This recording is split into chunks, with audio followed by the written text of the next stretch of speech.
Mana bu yoqqa chiqarib qo'ydik. Bu chokidan stikidan ochilib ketganda suv oqib qolgan. Видите? Hozir yangisini mana Deluxe olib kelib o'rnatib berdik. Rossiyskiy.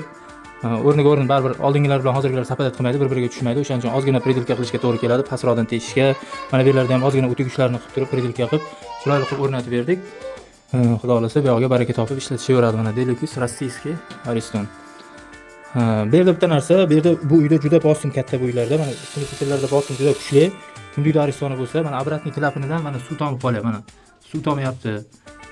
Bu xavfli joyi yo'q. Suvda bosim ko'p bo'lganda, ortiqcha bosimda, Aristonda ortiqcha bosim bo'lganda, Ariston shishmoqchi bo'lganda, mana shu yerda prujina bor. Обратный klapan o'zi shuning uchun qo'yiladi. Bu o'z vazifasini bajaryapti, ortiqcha bosimni chiqarib yoryapti bu yoqdan.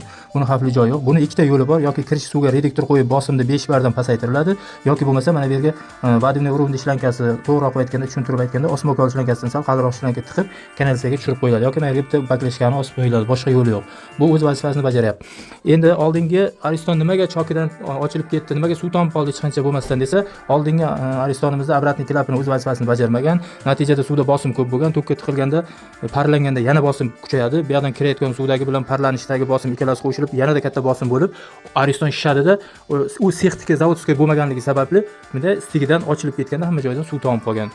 Bu esa Aristonni shishini oldini oladi, ortiqcha bosim. Lekin har doim bunday tomchilatib o'tirib ishlatish ham yaxshi emas. Imkon qadar reduktor qo'yib uydagi bosimni pasaytirish kerak.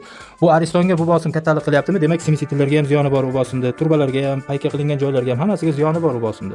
Imkon qadar suvda glavni suv kirishda uch-uchdan keyin bitta reduktor qo'yib, bitta manometrni datchik qo'yib, o'sha bosimni pasaytirib qo'yiladi. Salomat bo'lasizlar. Toshkent bo'ylab kimga shunaqa Ariston, ustanovka, Ariston chiska, tozalash, remont qilish xizmatlari kerak bo'lsa, mana shu raqamlarga bemalol qo'ng'iroq qilaverasizlar. Qolaversa, yo'q kontr kat yo'l xizmatlari ham bor bizda. Salomat bo'lasizlar.